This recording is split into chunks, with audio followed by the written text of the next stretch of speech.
안녕하세요. 5분 눈맞춤의 이도수 목사입니다. 찬양할 때 어떤 사람은 뛰면서 열광적으로 박수를 치지만 또 앉아서 가볍게 치는 사람도 있지요. 어떻게 해야 할까요?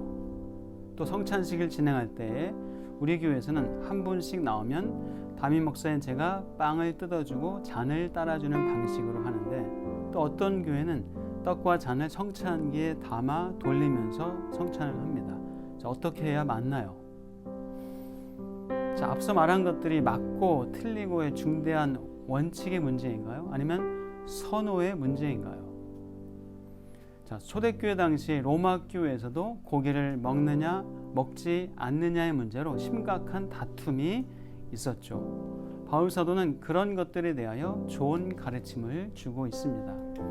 믿음이 연약한 자를 너희가 받되 그의 의견을 비판하지 말라. 어떤 사람은 모든 것을 먹을 만한 믿음이 있고 믿음이 연약한 자는 채소만 먹느니라 말씀하죠. 그 당시에 사람들이 먹던 고기는 거의 이방 신전에서 제물로 사용된 후에 시장에 유통되었습니다.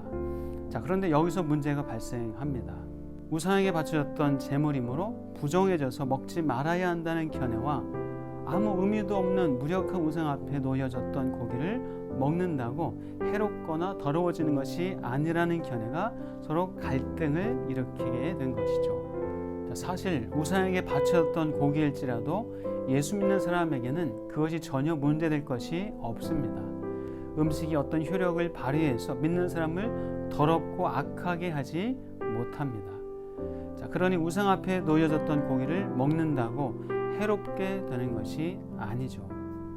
초대교회 당시에 갈등이었던 고기, 포도주, 특정한 날에 대한 문제가 믿음으로 의롭다함을 받는 것과는 아무런 연관이 없습니다.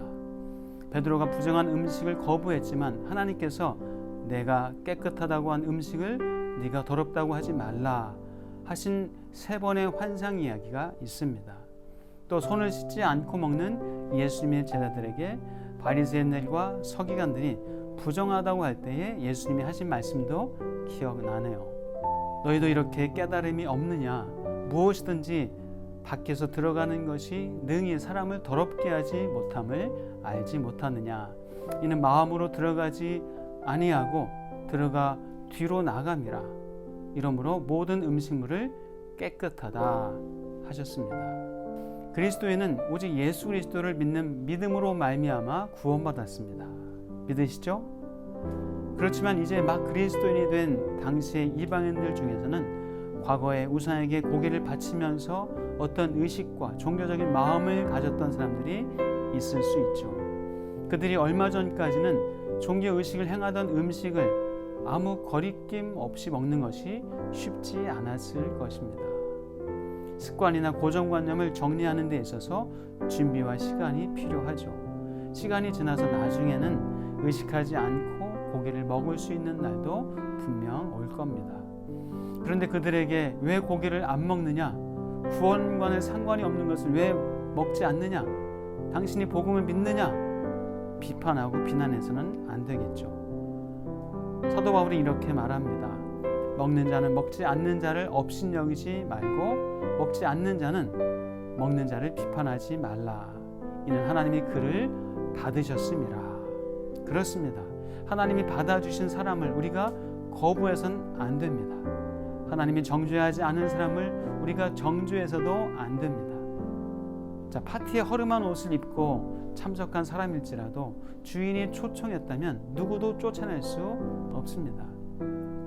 의심이 많은 사람을 사고력과 이해력이 높은 사람이라고 인정하면 어떨까요? 화가 자주 나는 사람은 에너지가 많은 사람이고, 우울한 사람들은 이상이 높은 사람이고, 두려워하는 사람들은 보호 본능이 뛰어난 사람이라고 인정하면 어떨까요? 다른 사람을 대하는 것에 대한 기준은 하나님께서 그들을 어떻게 대하시는가를 생각하고 행동하는 겁니다.